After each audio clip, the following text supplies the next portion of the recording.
We have President Heminger, who is present. First Vice President James Younger. Present. Second Vice President Laurel Langhorne. I'm Secretary Wanda Younger, present. Assistant Secretary Kathleen McSweeney. Present. Treasurer Adriana Spain. Present. Executive Committee at Large Karen Nightingale. Executive Committee at Large Kellen McBeth.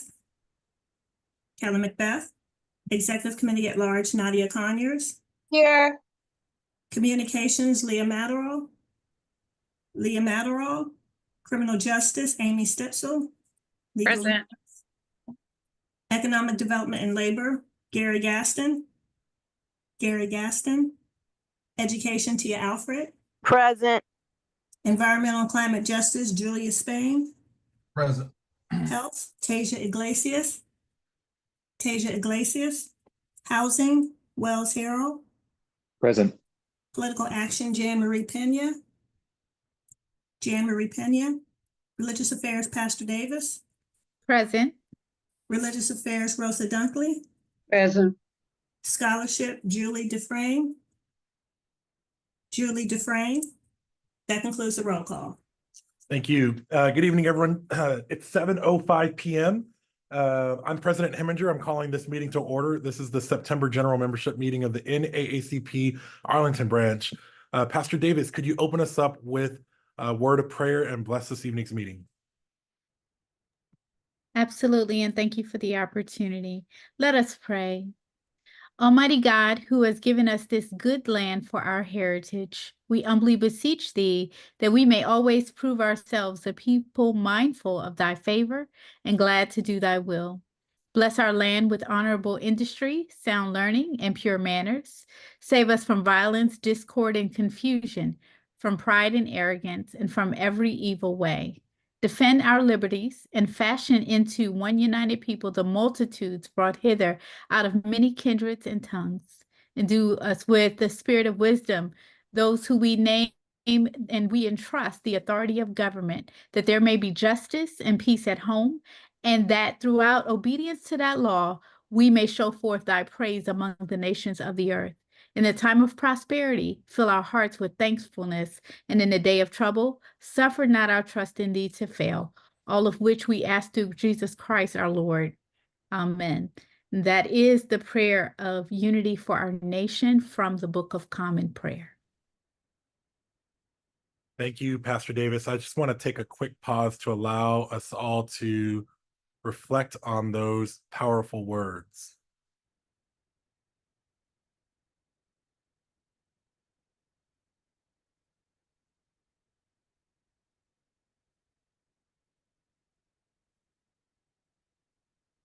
Okay, thanks again, Pastor Davis. Truly appreciate those words. Ordinarily, we would recognize our elected officials. I'm scrolling through the list now, and I only see our Commonwealth attorney who's with us every month and who also happens to be a speaker tonight. Madam Secretary, am I missing anyone else? I don't see anyone at this time. Okay, great. At this time, I'd like to transition us to the next agenda item, but in order to do so, we would need to suspend the rules. Those of you that are familiar with our branch, you know that we do things a little bit different in Arlington, and in order for us to proceed, we have to suspend the rules. Our national office has established a strict way of conducting each meeting, and we'd like to deviate from that because we feel we know what's best for our local community. So at this time, I'm seeking a motion to suspend the rules. So moved. Thank you, Past President and Environmental Climate Seconded. Justice. Thank you. Was that Pastor Davis? Yes, it was. Okay, thank you. I appreciate that. There's a motion on the floor. It's been properly moved and seconded. That's to suspend the rules. Well, I'm sorry, I apologize. Is there any further discussion on that motion? Great. Sensing none, all those members in favor of that motion, could you please say aye? Aye. And all those members that oppose, please say nay. Any members abstaining? Great, that motion carries unanimously. I'm going to go ahead and move us over to our August financial report. Madam Treasurer, the floor is now yours. Thank you and good evening, everyone. The August financial report is as follows. For revenue for the month of August, we have $6,609. $6,609.46. For expenses, we have, Mr. President, do we want to share the screen? I was trying to share your document. Are you prepared to share? I can try. Okay, give me one moment. I saved it. Here we go. It should pull up now. Okay, are you seeing that on your screen? Not yet. Okay, it says pause. It's been paused. Let me see if I can resume. All right, I'm gonna stop and reshare. Apologize, everyone. Give us a moment. Technology always works when you do your test run and then when you actually need it. How about now? Yes. Okay, go for it. Okay. So for expenses, we had a total of $22,539.05. And our balances for the month are for our operations account, our balance is $5,590.08. There is no change to our reserves account, which has a balance of $8,000. And for scholarships, we paid out $25,000 in scholarships. So our new balance is $200,352.04. And that is the August financial report. Great, thanks so much. Before I pull this down, would you just help our members understand all of the Facebook charges that they're seeing on the screen? Yeah, so all those Facebook charges were unauthorized charges. So Leah, our communications chair, helped me clear that up with Facebook.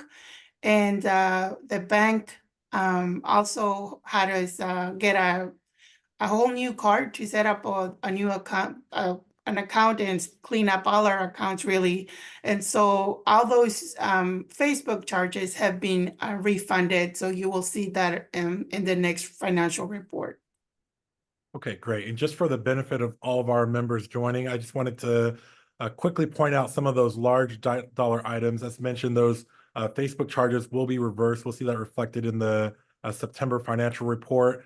You'll remember that our branch previously approved legal action in an effort to help us pursue our FOIA litigation.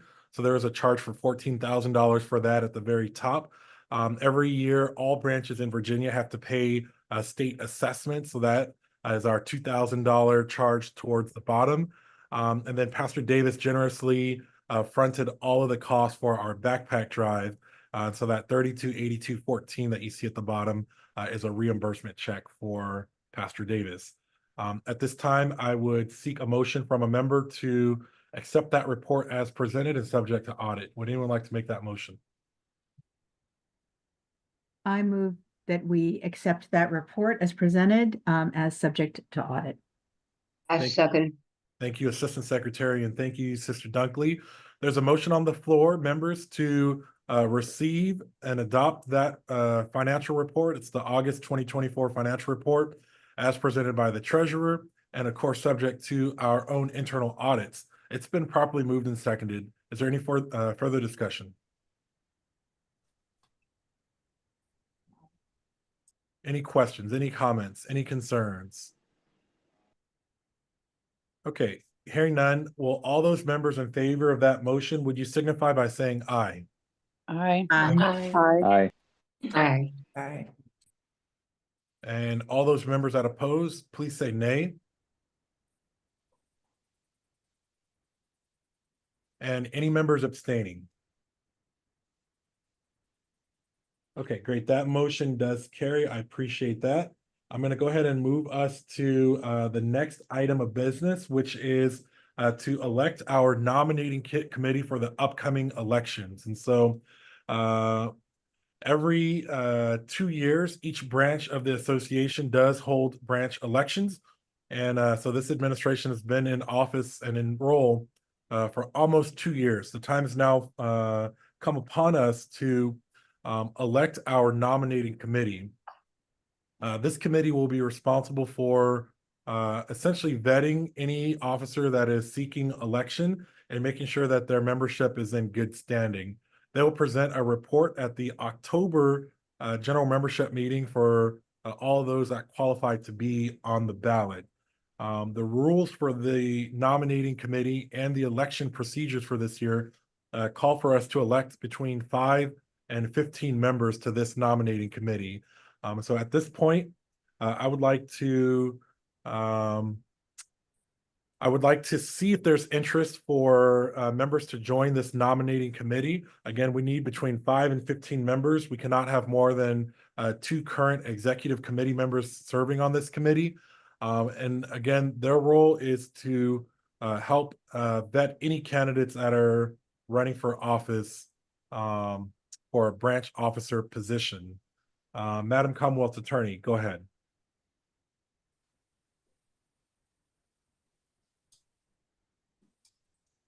Did you intend to raise your hand, Madam Commonwealth Attorney?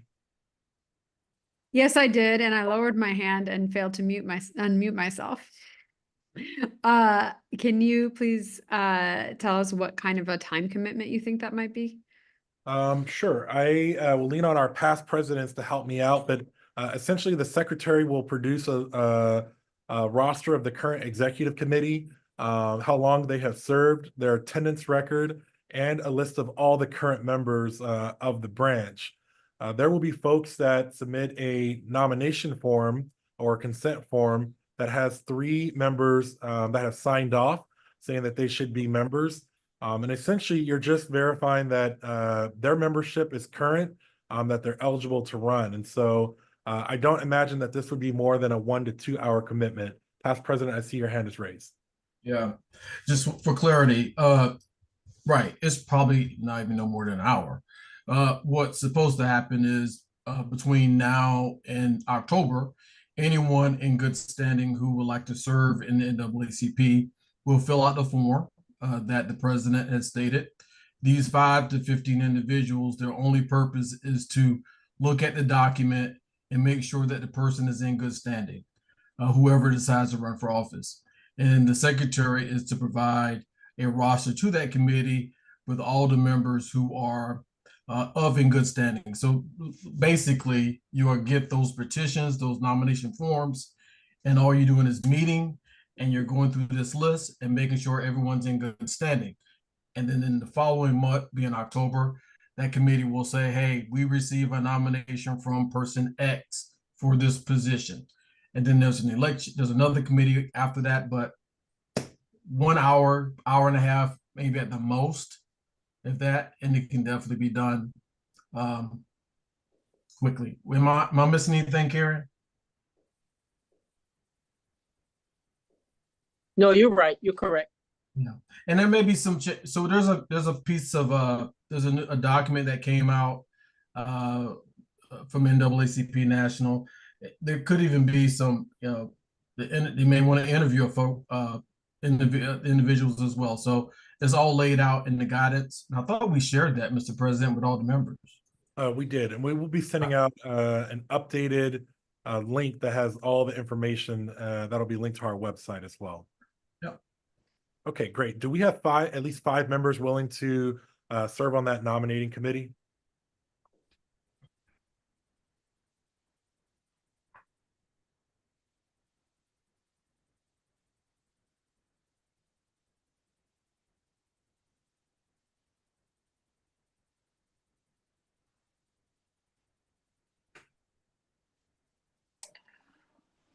Mike, Yes. Laura Go ahead. here. Hey. This would be the first thing I've done with as a new member, but are new members welcome to participate in this committee? Yes, absolutely. Well then, Do you remember when your membership, was it recently or? It was earlier this year, beginning of this year. That's awesome. Okay, great. We just need I'll- 4 more members. Thank you, I'll Laura. sign up. I'll sign up, Mike, since I'm not running for any position. Thank you, past president. I see Detta's hand. All right, folks, we just need 2 more and we're across the finish line. I'll do it. Thank you, Madam Commonwealth Attorney. We really appreciate that. I wish Sister Judith Knight would do it. She look at her smiling. You know, I'm not sure when my year is up, so I need to be sure I'm in good standing, but thank you, sir. I'll step up. You'll Okay. step up. You have to get your membership verified through the secretary, but if it's in good standing, you'll do it. Sure. Okay, great. It's a really light lift. We're not gonna, I don't imagine, I could be wrong, but I don't think, we're gonna have 100 people raising their hand to be the president of the NAACP. So, okay, we have 5 folks. Is there anyone else interested? Okay, great. At this time, I would entertain a motion to elect member Laura Saul Edwards, member and Gold Life member, I should say, past president and Environmental Climate Justice Chair, J.D. Spain Sr. I think Ms. Detta, you're a Silver Life member. Thank you. Our Commonwealth Attorney, another Silver Life member, and then our member Judith Knight to be the nominating committee for the 2024 branch election. Would anyone like to make that motion? I'd like to move that we nominate and elect these 5 individuals to be on our nominating committee. Great. I Thank you. second.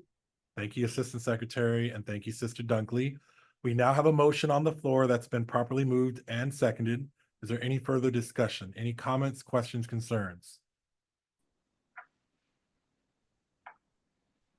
Okay, great. All those members in favor of that motion, could you please signify by saying aye? Aye. Aye. Aye. And all those members that oppose, please say nay. Okay, and any abstentions?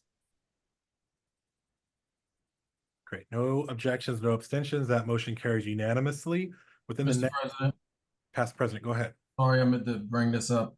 I know this is kind of out of order, but you probably need to be prepared should Miss Judith Knight, if her membership is not open, you may want to leave, you need to leave the door open for any member of the NAACP to apply should Miss Knight membership not be active, just in I case. will renew. I just don't know what month. I would just renew if I'm no longer active. Okay. Okay, I'm presuming I can do that, right? you can do that. That should be no problem. Okay. So in the next 10 days, our secretary will call the first meeting. I imagine that she will send out a doodle poll to get everyone's availability.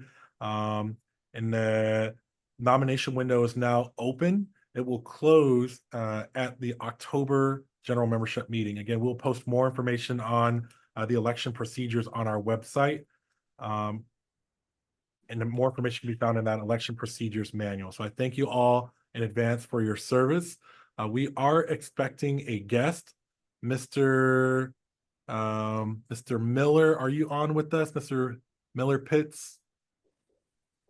Yes, sir. Yes, sir. Good evening. Hey, good evening. Welcome. Let me just introduce you real quick, and then we'll turn the floor over to you, and then we'll certainly hear from our Commonwealth Attorney as well as our electoral board. So we're in for a treat tonight, folks.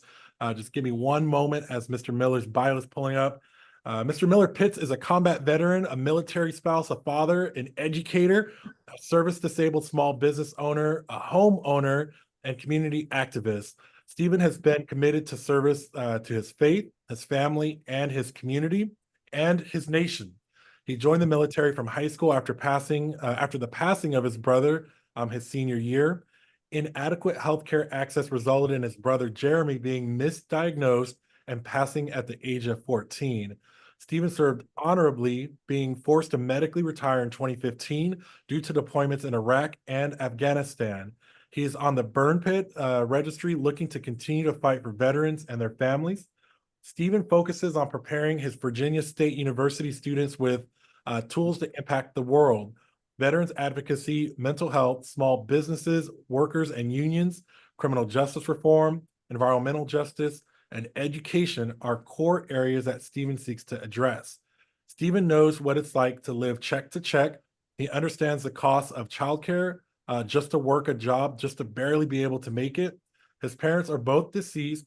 He didn't inherit a law firm and doesn't come from a family of developers.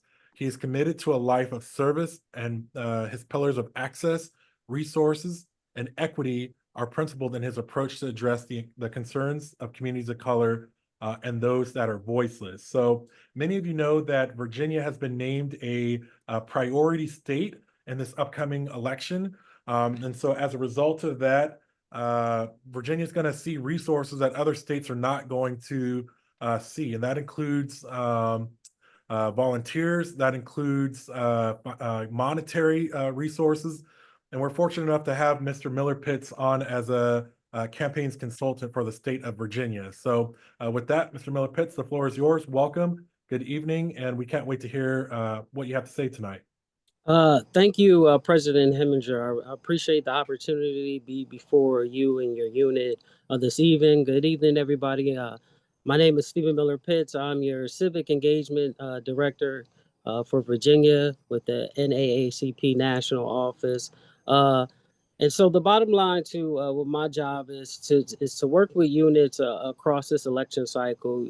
You know, this is a very important election, and we see that the margins of Black voters that do not vote would shift a lot of elections in the past few election cycles. And so the NAACP is very intent on having tiered states so that we can get individuals out to vote. And so the way that we do that is through engagement, education, and mobilization. And so my job is to help units come up with unique ways to get out there.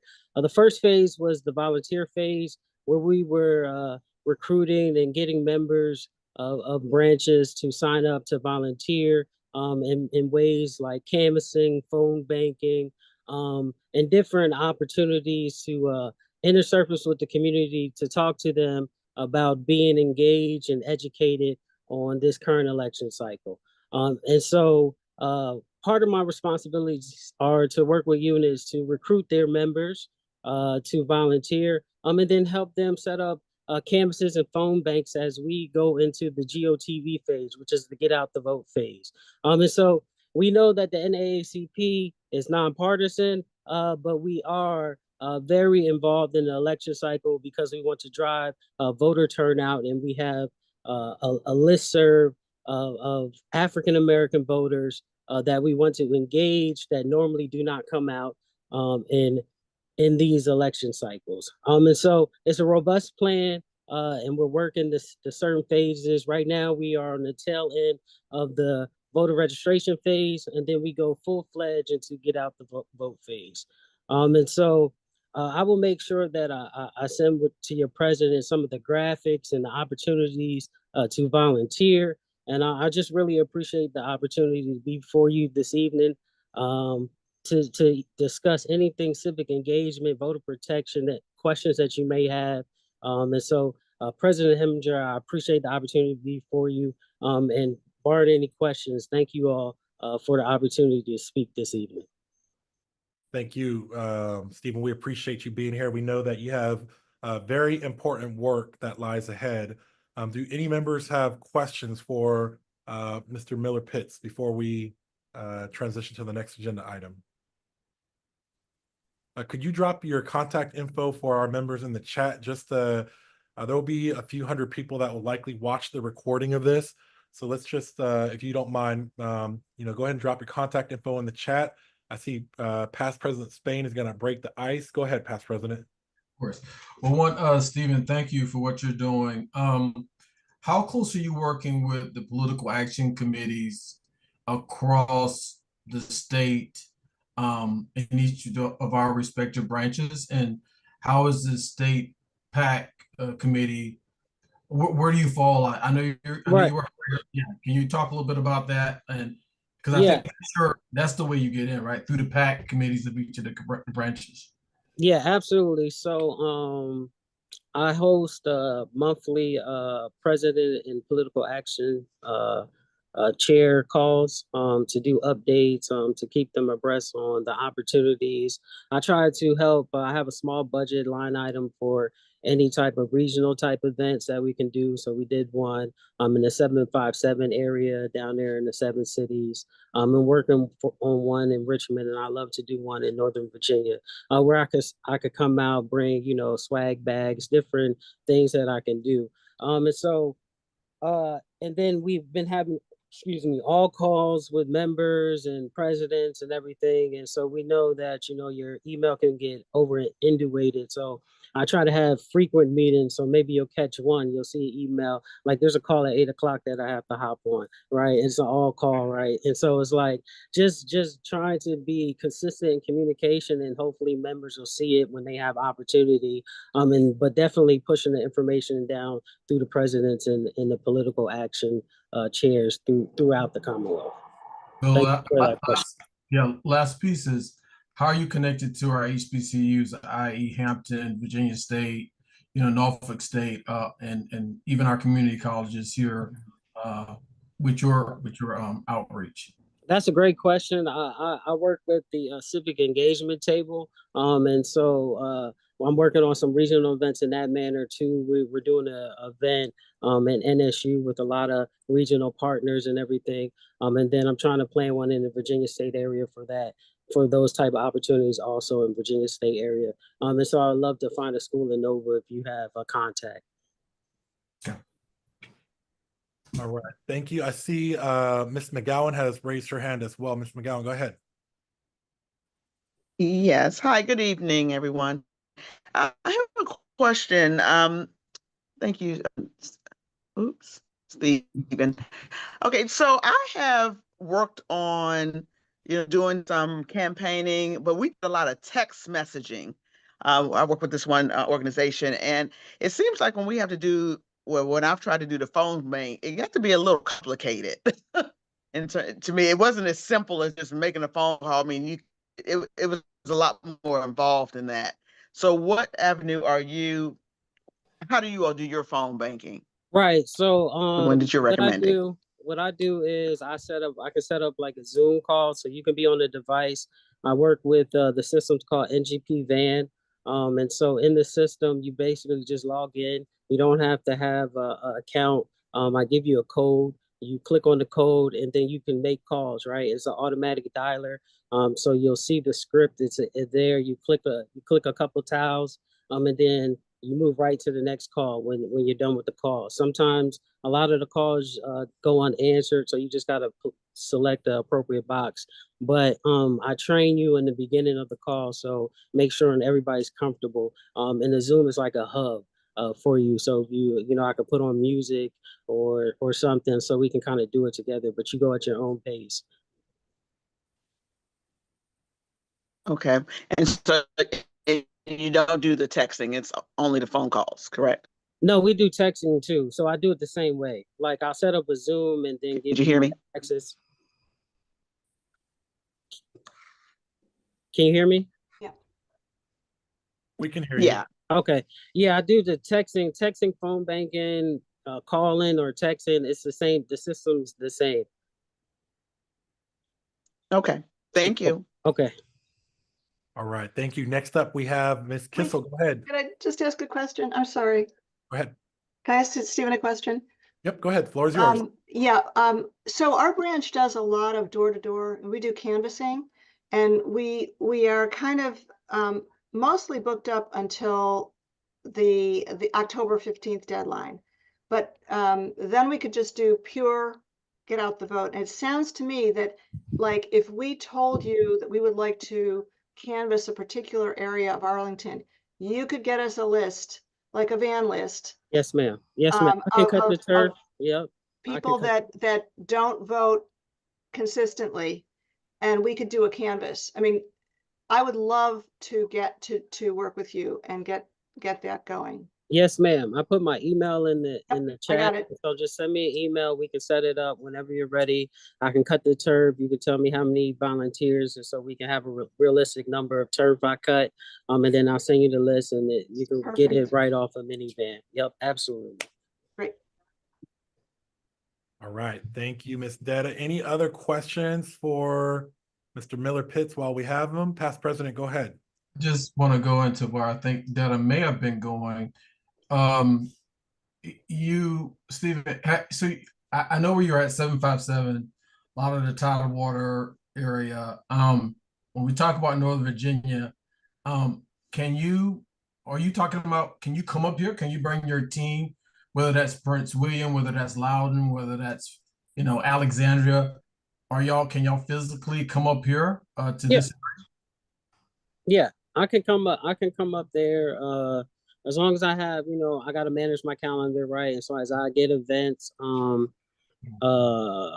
can come up there and be in person and participate. Okay, that's all. Thank you. Okay.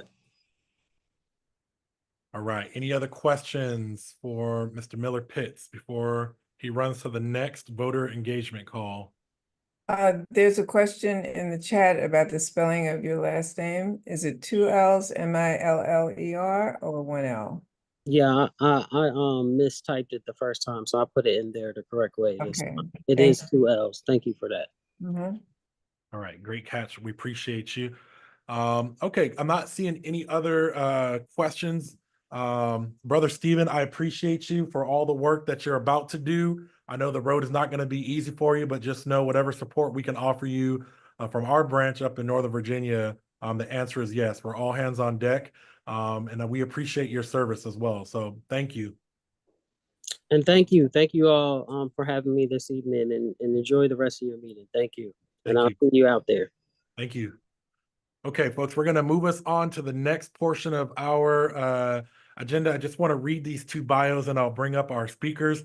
Our first speaker on the panel is going to be our Commonwealth's attorney. So that's Parisa Dehghani-Tafti. She's our Commonwealth's attorney for Arlington and the City of Falls Church.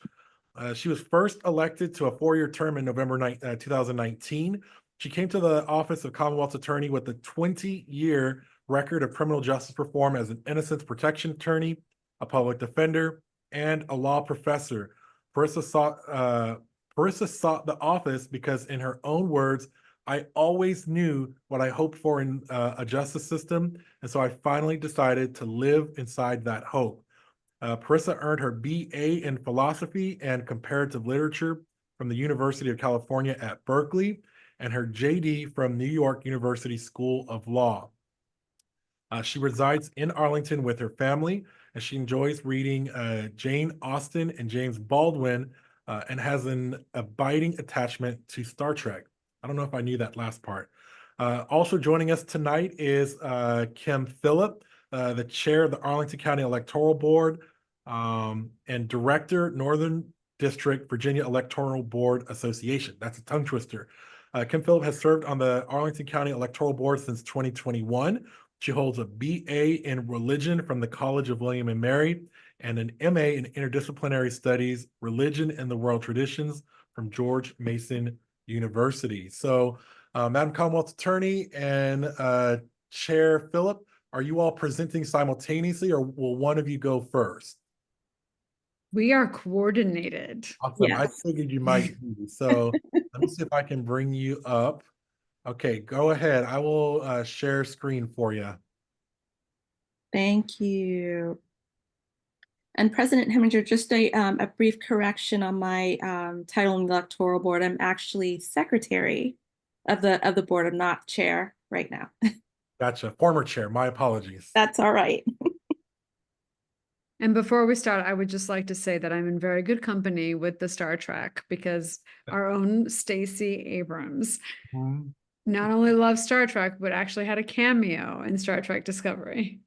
I did not know that. All right, go for it. Floor is yours. All right, thank you. Thank you, President Heminger. Thank you for inviting us both to present tonight. So we're going to be discussing voter rights in Virginia. You can go ahead and go to the next slide. So what will we be talking about tonight? Voter registration, casting your ballot, accessible voting, protected areas, same-day registration and provisional ballots, how to get help, how to file a complaint, and voter intimidation. Next slide. Okay, so now we move on to voter registration. And next slide, please. Okay, so the requirements for voters in Virginia, you must be a US citizen. You must be 18 or over by November 5th, 2024, which is election day. Must live in Arlington. Must have no felony conviction or you've had your rights restored. Or you're not judged to have been mentally incapacitated. And that's actually a court decision. The judge actually makes that decision. Next slide. The deadline. So this is where it gets a little confusing going to this election cycle. So you can register to vote or update your registration by October 15th. The next day, October 16th, same day registration starts. You have the option to register by mail, online, or in person. Next slide. Protecting your voter registration. The one thing that we always tell people who ask us how can I make sure that I'm protecting my voter registration? Check your registration online at vote.elections.virginia.gov. You can print out the screen. You can also request a new voter card be mailed to you. So you can call the registrar's office here in Arlington at 703-228-3456, or you can email voters@arlingtonva.us. Just make sure you include your current address so that we can easily get that card out to you. Thank you. Casting your ballot. Next slide. How can you vote? So before I go into this slide, I just want to make sure that everyone is aware of when Saturday and Sunday voting starts, because I've heard quite a few things, people thinking that we started on September 20th and we're open every single weekend. That is not the case. Saturday and Sunday voting starts on October 16th and goes through November 2nd. I really do urge you to go to vote.arlingtonva.gov to confirm the dates and the locations. So now, how can you vote? You can vote by mail. You must apply for a ballot. You can track your ballot, and you can return your ballot either using the mail or a drop box. We do provide postage for you. You can vote early in person. At any early voting location in Arlington, again, go to vote.arlingtonva.gov. Or you can also vote on election day. If you do decide to vote on election day, you must go to your assigned neighborhood polling place. And you must show ID in person, either early or in person on election day. Next slide. Accessible voting. So all voters should be allowed to vote privately and independently using a method of their choice. All early voting sites and polling places are ADA compliant, have an ADA ballot marking device, and offer curbside voting. So next slide.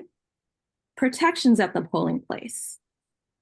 So we have by code a 40-foot area where the following activities are prohibited: loitering or congregating, giving, offering, or showing any ballot or campaign materials, asking for a person's vote, trying to influence a person's vote, possession of a firearm, hindering or delaying a voter or officer of election, and interfering with the orderly conduct of an election. So that's within the 40-foot and also inside the polling location. You can go to next slide. Thank you. Poll observers or candidates may have, or parties or candidates may have 3 observers in any polling place. These observers should not be talking to voters. So if you go in to vote, they should not be talking to you. They should be addressing election officers with questions or concerns. They are permitted to listen and watch check-in, but they cannot see how you mark your ballot or your confidential information. If at any time you're uncomfortable, you see a poll observer and you're just uncomfortable, you're not sure what's going on, notify an election officer. Only election officers can request your ID or your name. Next slide. Poll greeters. So parties or candidates may have workers outside of the 40-foot protected area passing out information or sample ballots. They cannot block, hinder, or delay voters from entering or leaving a location. If you have any concerns, your first contact should be to that election officer, because they will go out and make sure to talk to the poll greeters out there. Next slide. Provisional ballots and same-day registration. So all voters can cast a provisional ballot. These are issued when a voter's eligibility cannot be determined on election day and must be reviewed by the electoral board. So the two most common types, lost or did not receive a mail ballot. So we mailed out a mail ballot and it just did not get to you. Or you return a mail ballot and it has not gotten back to us. And then the other one is same-day registration, which again, must be cast in the precinct where you live. Next slide. How to get help. So the election officers are on site, they're there all day. They should be the first people that you go to if you need help. If anything else comes up, call the office 703-228-3456, or you can send an email to voters@arlingtonba.us. Your other option is to contact the State Board of Elections. Next slide. How to file a complaint. Talk to your election officers. You can call the office or send us an email. You can also file a complaint with the State Board of Elections. You can file a complaint with the DOJ or the FBI, or contact a political party, campaign, or other organizations. There are a number of organizations and political parties who do voter protection, so you can also contact them as well. Next slide. Okay, so what is intimidation? Physically blocking a polling place, using threatening language, yelling at people or calling them names while they are in line, disrupting or interrogating voters, looking over voters' shoulders while they are voting, questioning voters about their choices, citizenship, or criminal record, displaying false or misleading information, spreading false information, invasion of a voter's physical space, loitering near voters visibly inside of or outside of a polling place. So that would be like the 40-foot, confronting voters wearing military or official looking uniforms. So next slide, and I'm going to go ahead and turn this over to Parisa. Hi, everybody. I love that Kim and I are presenting coordinated in a coordinated way, because what we have been trying to do really since 2020 is have a very close relationship with our electoral board, with our registrar, with our law enforcement agencies to make sure that every single person who is eligible to vote is able to vote without undue intimidation. And one of the forms of undue intimidation that have come up over the course of the last several years is this idea of militia activity. And militias are illegal in Virginia, and so they shouldn't exist to begin with.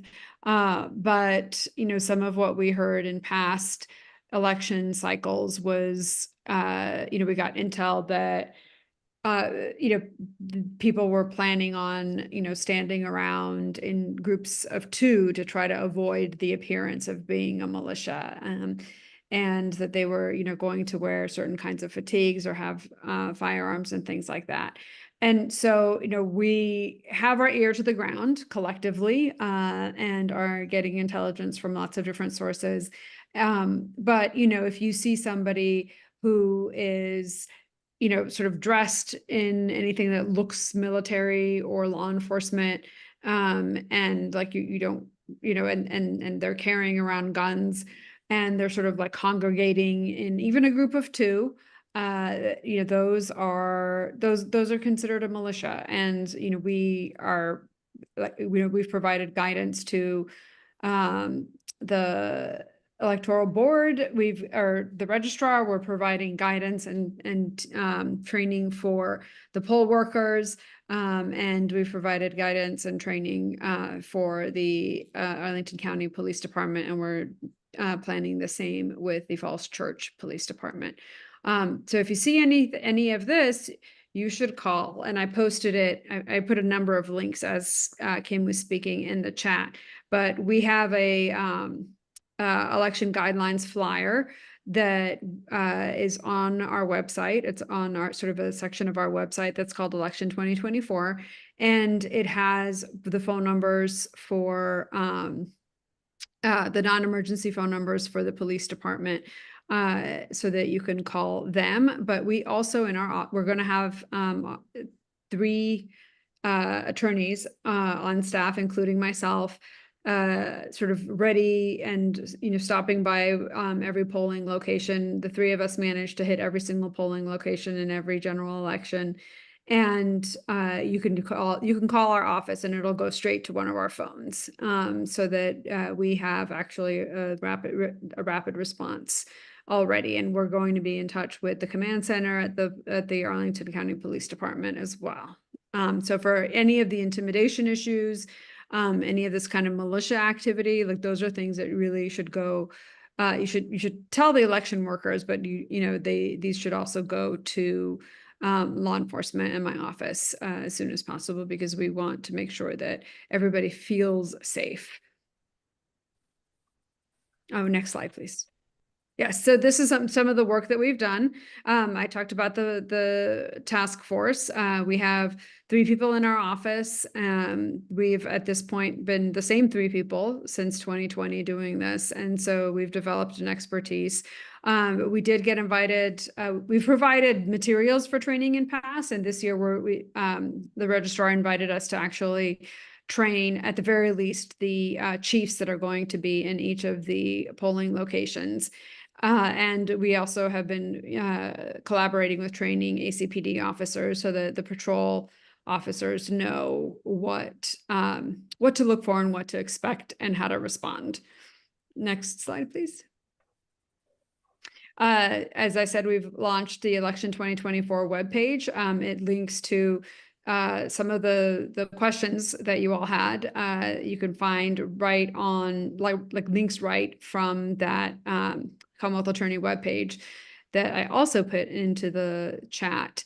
And part of the public education is meetings like this. And so if there's anywhere that you would like Kim or me or both of us to go, it's really important that I'm committed to making myself and my staff available to go over all of this material.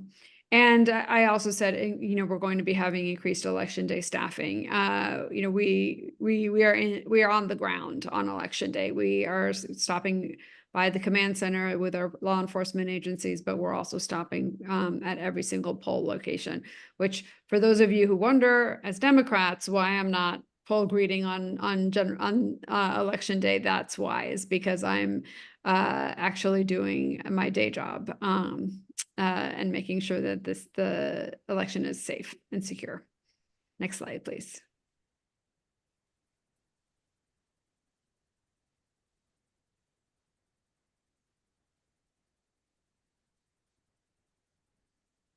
It's not, excuse me, it's not letting me go any further. Okay.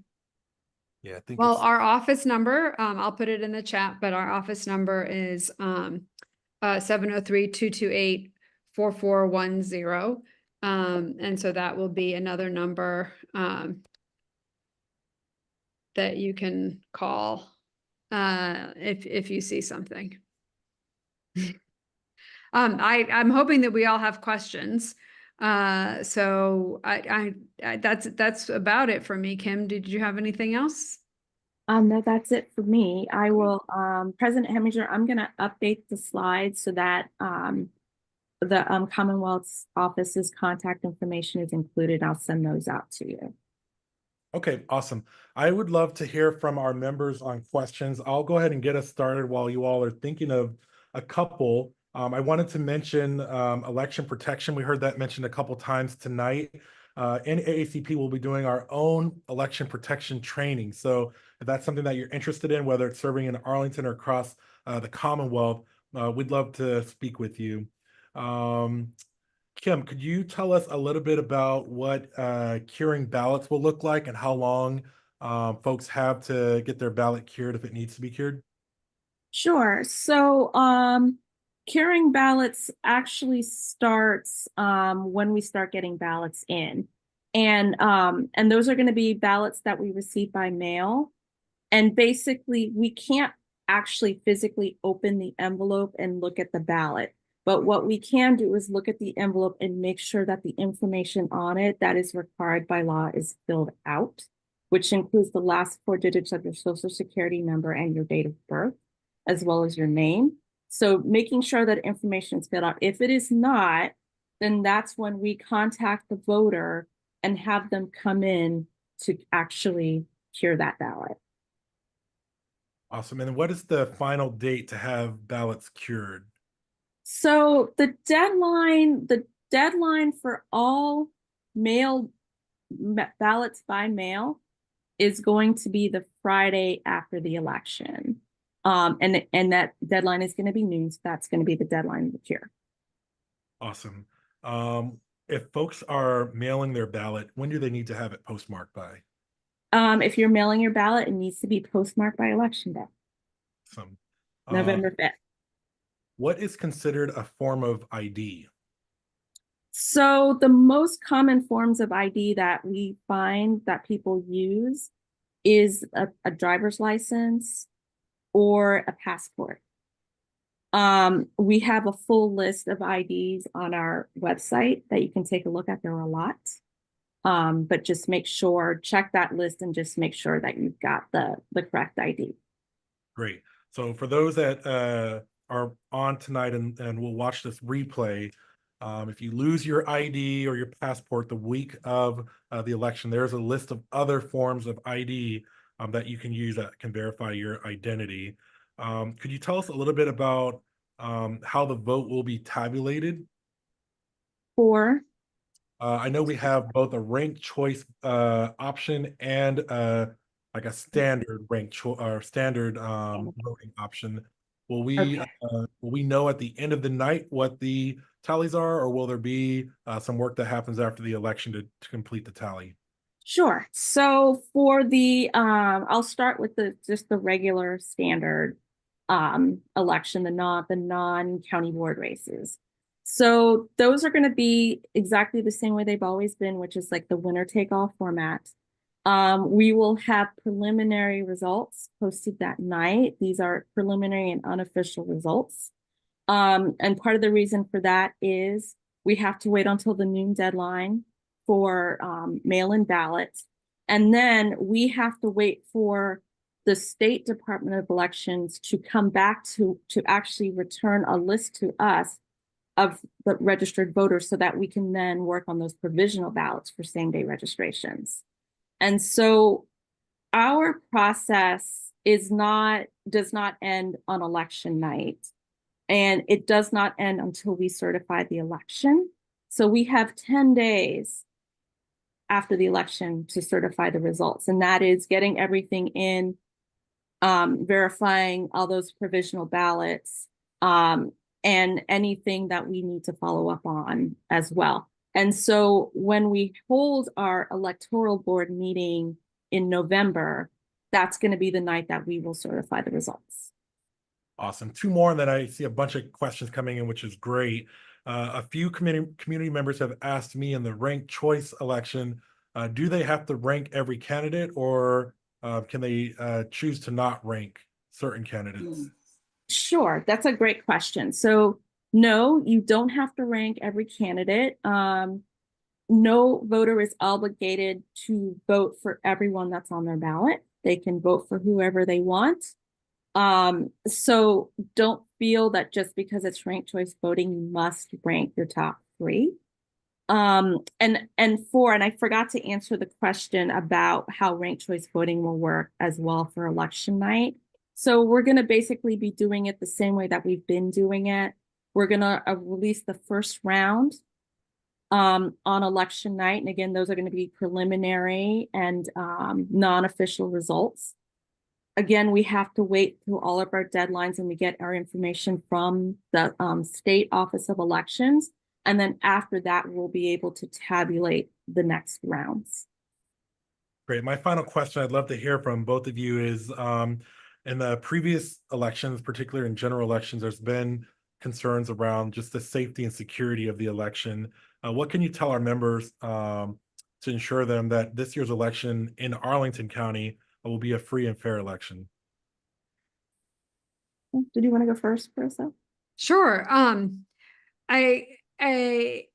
So I want to start with like the idea that we have unfair elections or insecure elections has often been weaponized to discourage voting, and as has, you know, the acts of actually making them unsafe, or, you know, sort of spreading rumors about the parade of horribles that can happen. But, you know, we're preparing for those things. So we've been doing, I spent Friday, you know, doing tabletop exercises with other prosecutors about, you know, scenarios and how to respond in case things happen. But I want to make sure that the community realizes that a lot of the rhetoric around elections, and particularly around voter fraud, is a lot of that is designed to suppress the vote. And you know, my office has been doing exactly what we did this year. You know, it's been building up for several years to what it is, to the point where we're now getting invited to engage in trainings with our partners. But we've been doing this quietly and, you know, like just consistently. You know, study after study has shown that talking about what you're doing is a deterrent in and of itself. And so we decided to sort of really be outward facing and publicize the hard work that we've been doing for so many years, and the collaborations that we've put in place for so many years, to really allow the community to feel that, you know, to have faith in that we are doing our best to protect it. Thank you. So on, you know, the nitty-gritty election side of things, a lot of what we do is by code. And so code basically tells us what we can and cannot do, what information we can share and cannot share. It tells us basically protect the machines, protect the software, and there's pretty much anything that you don't do or that you discuss that we can't discuss is felony.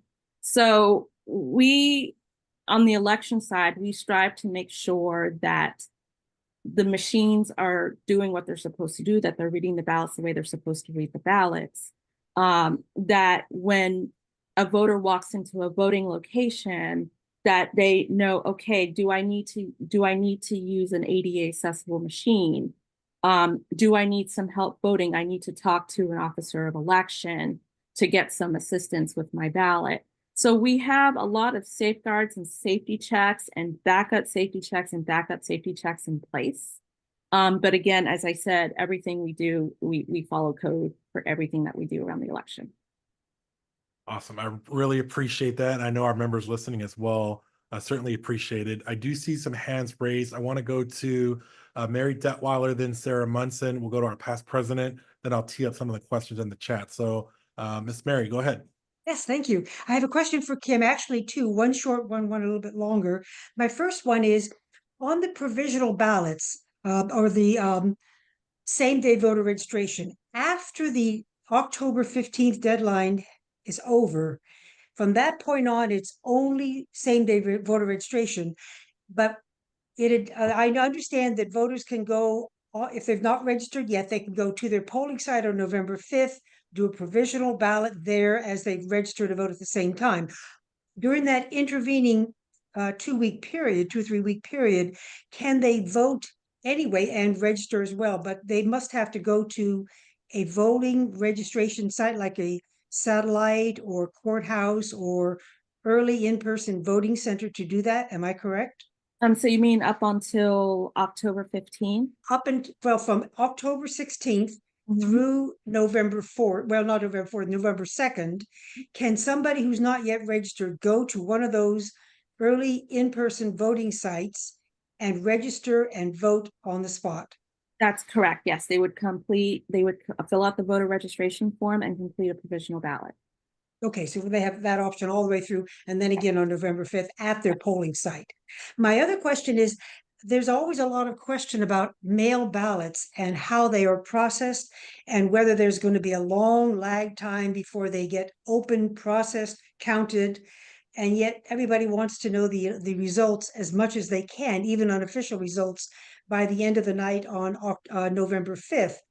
Can you describe the process of how those mail ballots are processed, taken care of? Are they lined up in some way so that they can be counted quickly on election day? Or do they have to be opened, processed, and all that starting election day?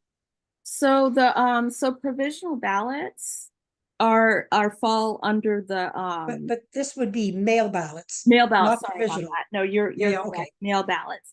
So yeah, so when mail ballots are come in, they are double checked, the names, make sure that, all the information is filled out completely. If the ballot needs to be cured, we will contact the voter to cure the ballot. But if everything is good and the envelope is completed per the law requirements, then that is opened, it is logged in, it is secured, and then it'll be separated from the envelope. The election officer will not see, when I say election officer, the staff at the office do not take a look at the ballots. They just basically separate, the ballots go into a secure ballot box, the envelopes get stored. And eventually everything makes its way over to the clerk of court for the election. So everything is So that moves everything along more quickly November 5th. Yeah. Thank you. Great. I'm not sure. And when do those get counted? I think that was also a part of the question. So they get a secure box, and when are they counted? Yeah, no, that's a great question. So yeah, they'll be counted as they come in. So yeah.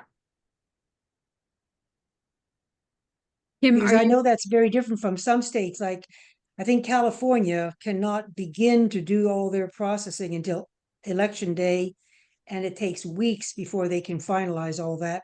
And same with other states like Pennsylvania, they have a restriction on that, and as a result, everybody's waiting around for about a week until the final results often come in for a state where there's a lot of mail ballots. But we have a different process. Thank you. Yeah, yes, Virginia does have a different process, and a lot of that is around the time that it takes for jurisdictions to process mail ballots.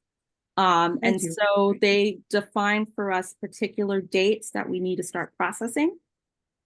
And those are the dates that we process. Great. All right. Thank you, Mary. Our next question is going to come from Miss Sarah Munson. Go ahead. Yes, thank you. I'm wondering, when are the mail-in ballots being sent to voters in Arlington? They've already been mailed out. Oh, they have? Yes. Okay, I was just wondering because I haven't received mine and I was expecting it to come.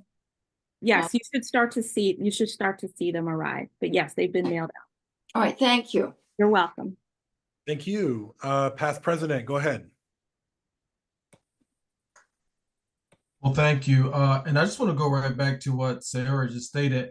Kim, when you say mail, they have been mailed out, are they mailed out in stages, or have they all been mailed? And if so, when were they mailed? So they would be mailed out in stages. So the first batch that goes out would be the people that are on the permanent absentee list Right, gotcha. and want to stay on that list. And then as people then request that we mail them a ballot, we mail out a ballot so that it is in batches. Okay. Yeah, I just want to kind of add on to what Sarah just stated. The question I have though is kind of goes back to the public safety aspect. It's something you and Parisa both talked about, and I'm curious about threat analysis when it comes to Arlington. What is the efforts that are made between Commonwealth Attorney's Office, election office, law enforcement officials, and also looking at the threat analysis that comes out from like DOJ? Is there any communication with those folks? Is there like meetings with law enforcement officials? Threat analysis done? What is the response rate from our police department? We do that, I assume, right, Parisa? So we're so ACPD and my office and the registrar are having regular meetings every 2 weeks since the beginning of July, actually, to make sure that we are planning well in advance for any potential problems. We also, I mean, I had a meeting with the Homeland Liaison and ACPD and other folks today. So we are having it's at least one meeting a week. It's turning out to be closer to like 3 or 4. And I've reached out to the Eastern District of Virginia, and I'm hoping to get connected with the folks that we need to get connected there. But we are we still are, the federal government often shares very limited information with us. But I also am, pretty well connected with the nonprofit organizations that are doing some of this work, like ICAP through Georgetown Law School, and they are constantly sort of monitoring and assessing what's going on. And in fact, in 2021, when we were concerned about militia activity, the ICAP was was how we found out that my sources there were the ones who told us that this is what they were hearing about in Virginia, and what to look out for. And I immediately shared that information. So between our local law enforcement and our local registrars and my office, there is extremely good flow of communication. Right. And we could talk offline on something else. PSA, public service announcements, utilizing Arlington County TV, television network, Kim. Your office is using that to share information such as what you've done tonight, to talk about election dates and perhaps answer some of the minor questions on that can be given on a PSA on TV. Yeah, so we actually work with the CAPE team with the county, and we have put together a video.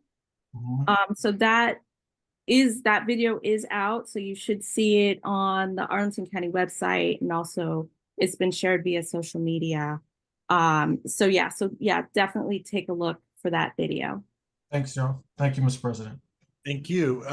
Miss Judith Knight, go ahead.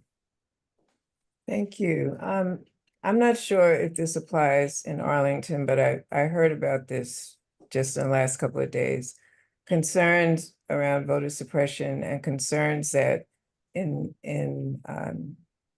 places where people have to show 2 IDs, that their IDs have to match. If you have been married and you haven't changed your license or you haven't changed your passport, that could impact your ability to vote. And it seems to disproportionately impact women who might be in those situations. So I don't think we are required to show 2 forms of ID. I'm not sure.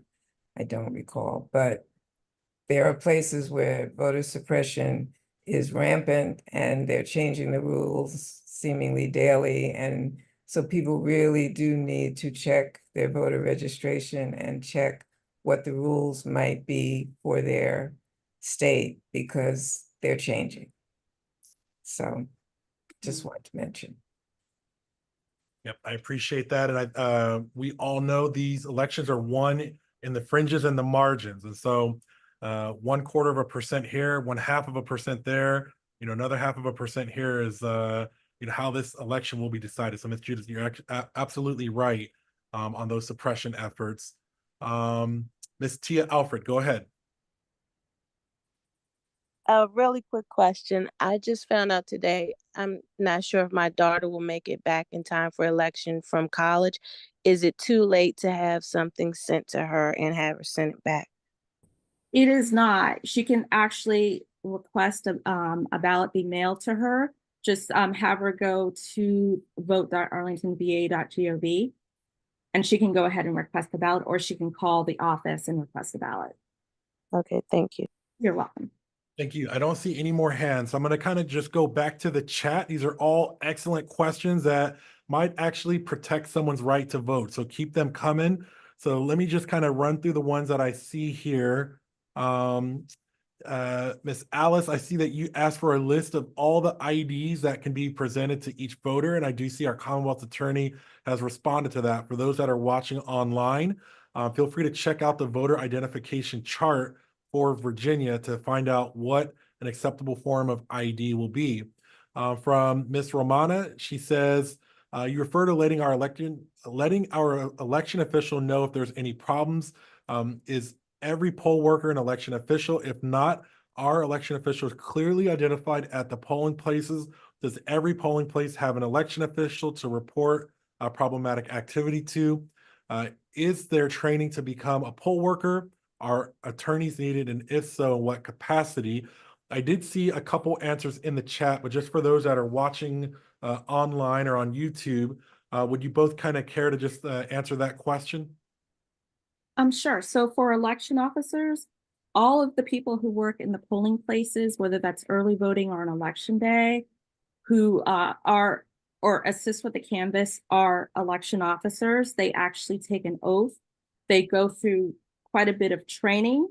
And when I say quite a bit, it's a lot of training on how to do that job the proper way and do it effectively.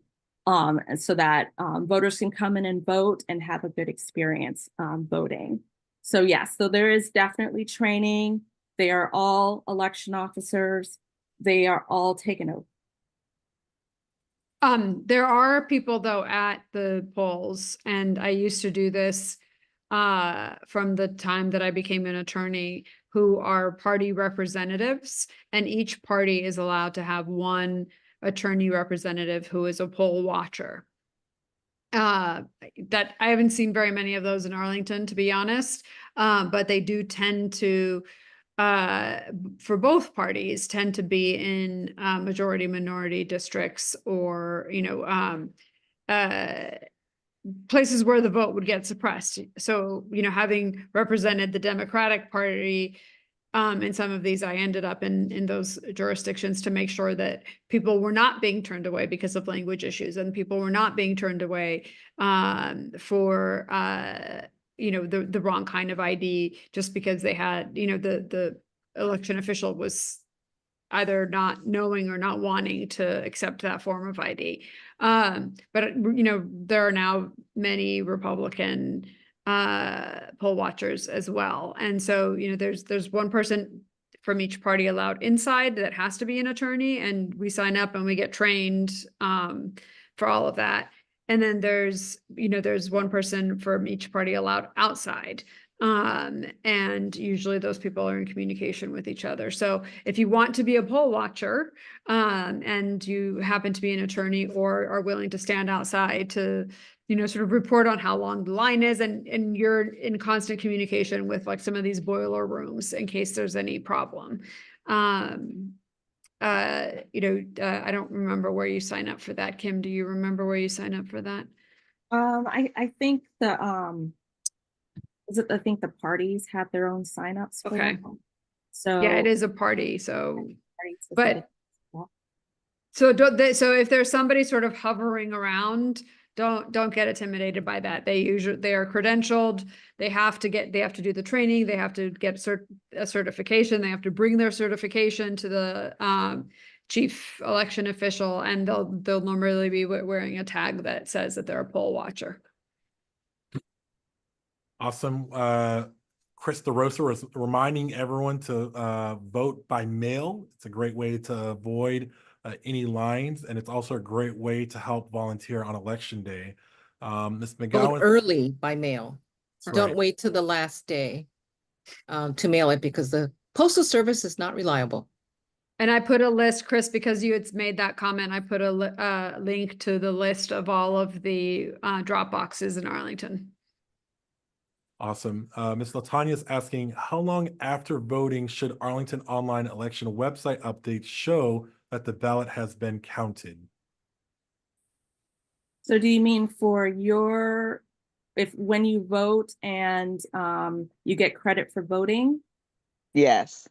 Okay, so that will usually happen after the board certifies the election, because at that point we've counted everything and we've double checked and triple checked everything before that voter credit gets issued. So, but yes, you will just watch, because it'll show up on the state website. So I would just watch for it there. Thank you. Paula's reminding us that you can also take your ballot to a drop box. As mentioned, you don't want to risk your vote being lost or late. There's another reminder from Ms. Christine. Your driver's license can be valid or expired. Remember, people of color are disproportionately impacted by voter ID laws. Sorry, there's a dog outside my door. And also, with that vein, if you get a ballot, if you have requested a ballot by mail, and you don't want to drop it back in the mail, and you don't want to drop it in one of the drop boxes, you can take it to one of the polling places. You can take it to the registrar's office. There's going to be a ballot box there. You can just drop it in there. Awesome. Point of clarification from Chris, are mail-in ballots scanned every day rather than all on November 5th? I think I heard you say they're sorted, but then are they processed on election day? Is that correct? They are scanned in batches. So we have for election day, we have 54 precincts, but we actually also have a 55th precinct, which is our early voting precinct.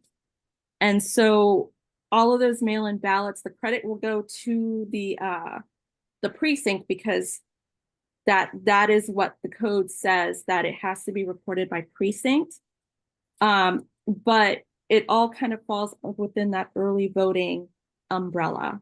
So they get processed in batches. We have specific dates that the state has asked us to start processing. We haven't gotten a notice for November, but every year, every election, they'll send out a notice to us telling us when to start processing and what dates to start processing on. Great. Kim, what if somebody loses they ask for a mail-in ballot and either they never get it or they lose it? So if it does not get to them, they actually do have the option of voting a provisional ballot. And then what would happen is we would have to wait until the noon Friday deadline to make sure that ballot doesn't come back. Question And then for what if you lost it? If you lost it, you report it lost to the registrar's office. And I'm trying to recall, apologies. I think you can sign an affidavit and vote in person. Yes, that's correct. Great. There's a question from the chat regarding voter intimidation. Are there restrictions on how large the signage can be and what flags they can be? There seems to be a little intimidation to see that at the polling locations. I don't think there is a restriction on size. Only on the 40 feet. Yeah, just that they can't be within the 40-foot line. That's really the biggest restriction. Okay, awesome. Great commentary in the chat. Okay, good. Okay, we're going to be posting this on our Facebook and our YouTube. We'll send out the recording to everyone on our listserv as well. Okay, and then there's a comment that says poll watchers in Arlington will be wearing a name tag to indicate that. So lots of good questions, lots of good comments, great sense of community tonight. I can tell lots of folks are very engaged and up to date.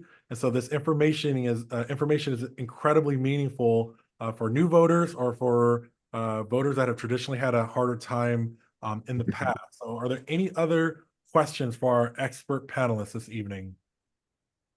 Miss Chris, go ahead. I just wanted to point out, Michael Shea did the recording with Gretchen Redemeyer, who was our registrar, and Dominic Sharipa, I think is his last name, who is Kim's cohort on the electoral board. It was very, very good information that they presented. So it was recorded by Michael, and I think he put the link in the chat. So you might like to watch it if you want to find out even more. Great. Thank you, Chris. Great to see you. All right. Any other questions? Michael, Laura here. Go ahead. We have an overseas voter in my household. Okay. And I'm a little embarrassed to say I'm kind of clueless of how Arlington or any precinct intakes the overseas votes.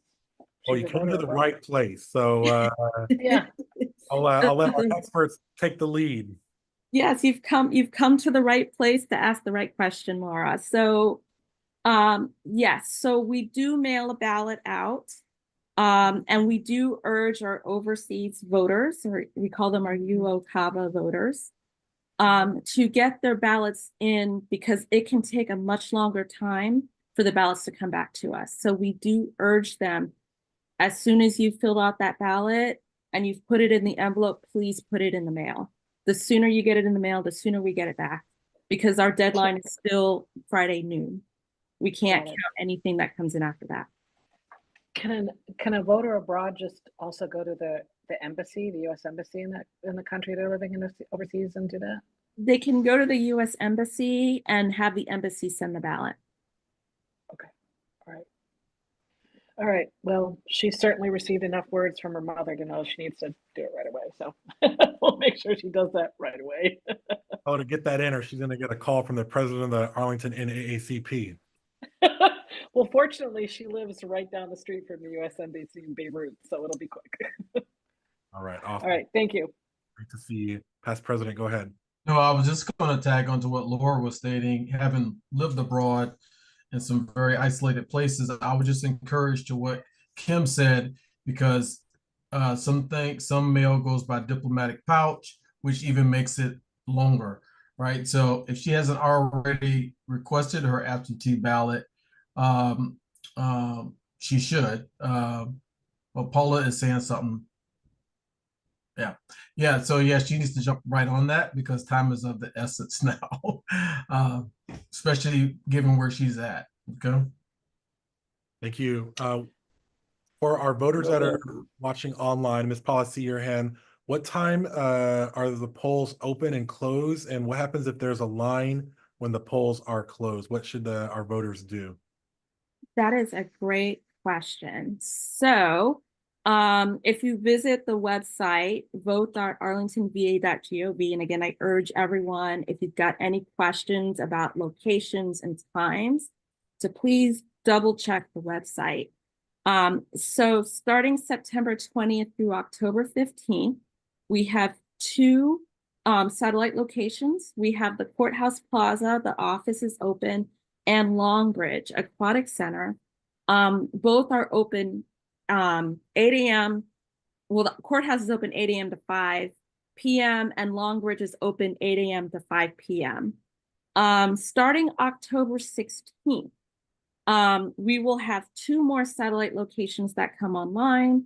That's going to be Madison Community Center and Walter Reed Community Center. And so October 16th through November 2nd, that's going to be Monday through Friday, 8 a.m. to 7, Saturdays 9 to 5, and Sundays 11 to 4. So those are the locations and the dates and the times. Voting election day, November 5th, polls open at 6 and close at 7. And what happens if I'm running after work, I get to the polls at 6:58, but there's, 50 people in line in front of me. Should I leave or should I stay in line? Stay in line. As long as you are in your correct polling place, get in line. You have to be in line by 7 p.m. Okay, awesome. Appreciate that. Ms. Paul, I saw your hand raised, but I don't see it. Did you have a question or comment? It was just to add on to what JD was saying. Mail is slow overseas. I know many of my votes were never counted, and it's very sad. So, Laura, tell her to get it there now. Yeah, and Latonia, I see in the chat, is correct. Stay in line. Could be 6:59. Stay in line. Awesome. I just captured the chat and all of the incredible resources. We'll work with our communications folks to get this video and all those resources out to everyone. Are there any final questions before we close out tonight's meeting?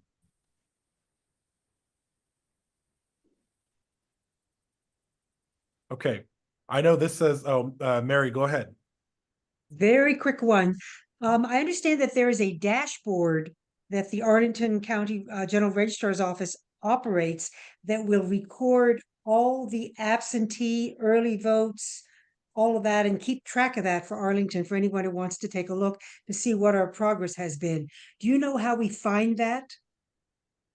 Yes, I will go ahead and share the link with you, Mr. Heminger, and you can share it out with the membership. We also, our registrar also puts together a report, a post-election report, which is also really quite informative to look at. It kind of distills everything from that dashboard into one report that's actually really user-friendly and very easy to read. Thank you. Great. All right. Thank you. All right. Let's go, Kim, with the final words, and then we'll go to our Commonwealth's attorney on why our resident or why our citizens should vote in this upcoming election. Sure. So I am a firm believer in that voting is a civic duty, and it's a right that should not be taken for granted. It's an opportunity for us really to make a choice in terms of who we want to see elected for office. And I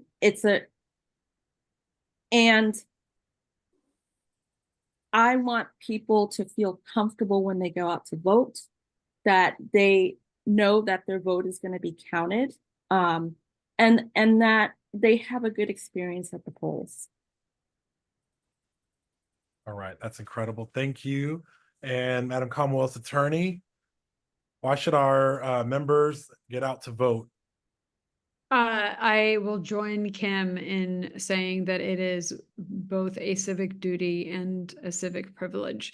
And it is, to put it very bluntly and simply, it is the cornerstone of our democracy. We are all about self-governance, and you can't choose your leaders if you don't vote. All right, I appreciate that. I don't need to be the one to add, but people have lost their lives for this right to vote. And it's important. As the nation's oldest and largest civil rights organization, voting is a foundation of everything that we do. And so honor the legacy of those that have come before us, honor the legacy of those that will come after us, and exercise your right to vote. I want to bring this portion of our program to a close. Thank you to our Secretary of the Electoral Board, and thank you, Commonwealth's Attorney, for being here this evening. Again, incredible dialogue, lots of really impactful conversation. Really appreciate you. Thank you. Thank you. Thank you for having us. Of course. All right, I'm going to just close this out with a reminder that our Freedom Fund Banquet, it's the largest civil rights event of the year. It's happening in just over a month. It is next month. Let me make sure I don't get the date wrong so that you don't save it. A couple emails have gone out this week. We're currently nominating folks for our annual awards. It's going to be on Saturday, October 26th at the same location that we had it at last year. You'll remember within a couple weeks we did sell out. I've already seen a couple tables come in the last couple days, so don't wait. It's going to be super close to the election. We got a lot of incredible accomplishments that we really want to highlight. The theme is passing the torch, and there will be a big focus on our youth, the youth council, and all that work that has happened this year. So if you haven't got your ticket already, I want to encourage you to do that. Save the date, October 26th at George Mason University. It's going to be incredible. If you thought last year was phenomenal, then you're going to be in for a real treat this year. I want to pull myself down just to see if there are any other questions, comments, any other announcements for the good of the order. Chris DeRosa, go ahead.